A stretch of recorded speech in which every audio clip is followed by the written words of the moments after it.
Hello, I'm here again for another video explainer. And this time, I'm going to talk about the element of surprise.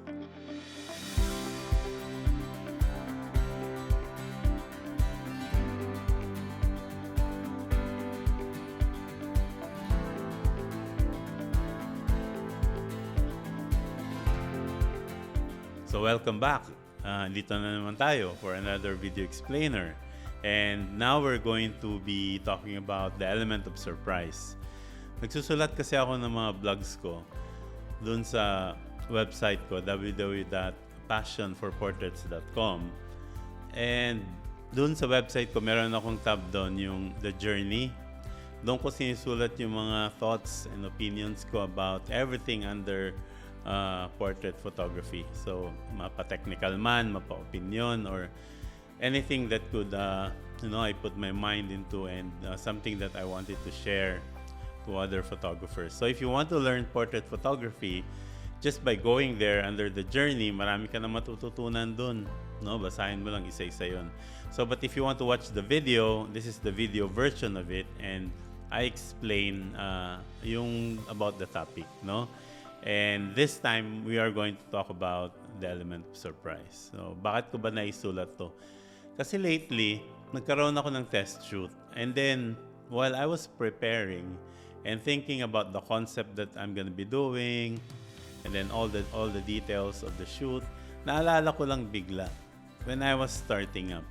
Nung nag-uumpisa pa lang ako mag-shoot ng portrait photography. This is probably about 10 years or more ago?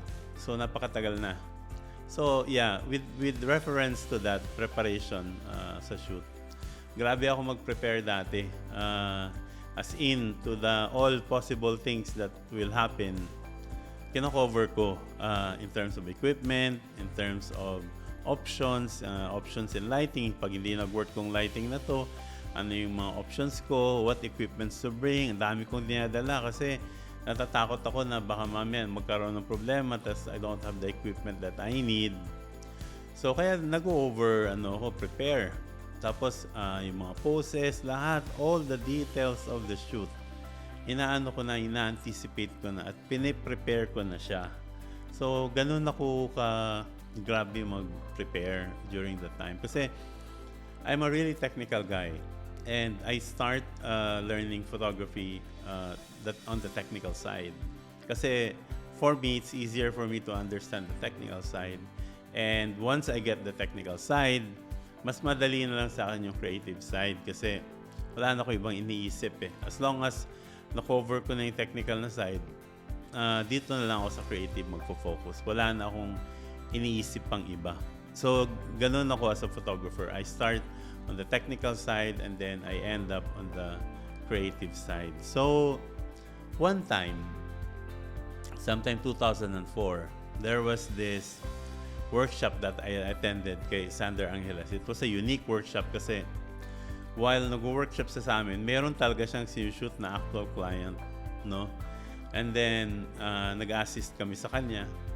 And then, after dun ng shoot niya, dun na lang kami uupo lahat at magkakaroon ng Q&A. So, I had the opportunity to ask a question, something that was burning inside me. I really wanted to ask the question. So, sabi ko kay Sander, Sander, do you when you're shooting personal shoot, no, or editorial shoot, sabi ko sa kanya, do you over prepare? Do you cover everything, all the details that needs to be covered to make sure that wala siyang aberya during the shoot? Isa lang sinagot niya sa akin, napakasimple at hindi pa niya in-explain. Sinabi niya lang sa akin, if you're gonna do all of that, sabi niya, you're going to lose the element of surprise. So, hindi niya in-explain. I failed to ask him to expound kasi medyo nahiya na rin ako eh.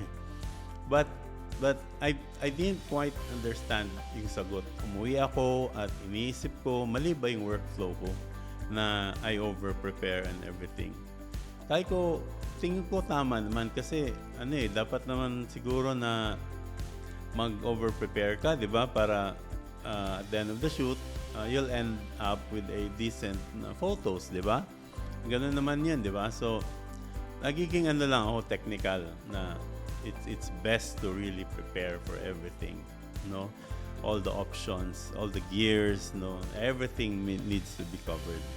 So, later on, nung tumatanggap na ako ng mga commercial na shoot, ah, na-prove ko pa rin na tama na to cover everything.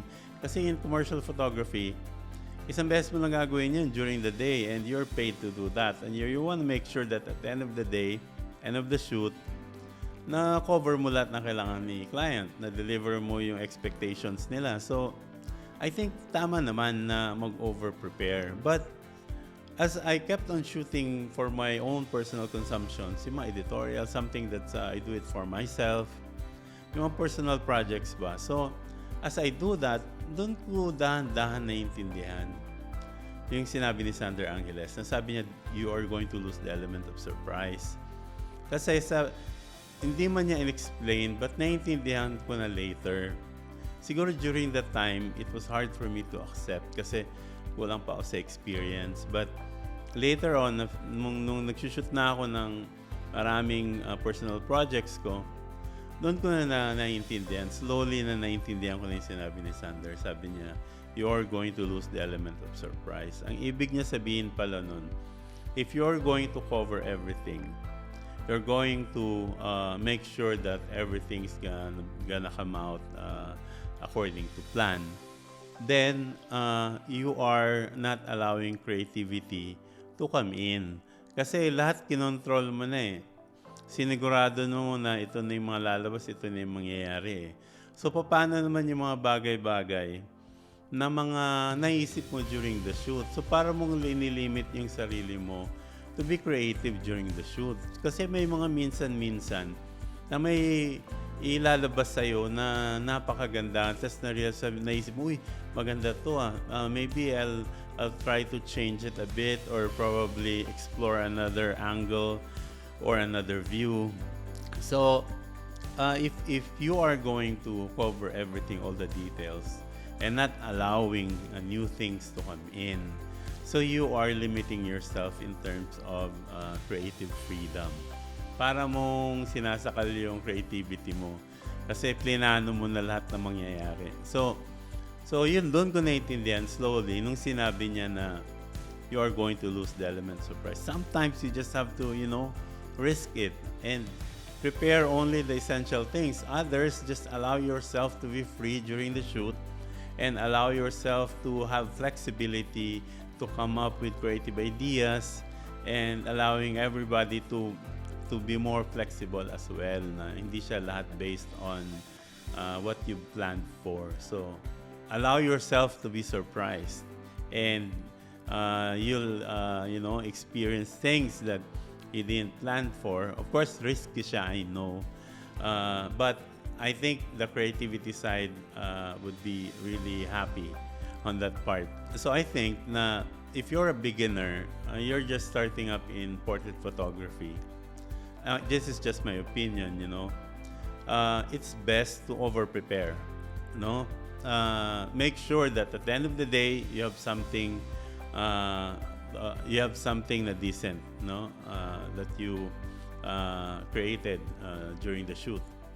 So kung beginner ka, go ahead and over-prepare. But as you gain more experience, as you gain more expertise, allow the risk to come in. Take risk, allow yourself to be surprised na. So, kasi this time, it's easy for you to quickly jump from one concept to the next, to quickly resolve some lighting issues.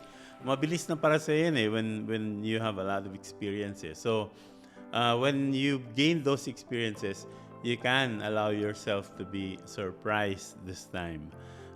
So, beginner, over-prepare.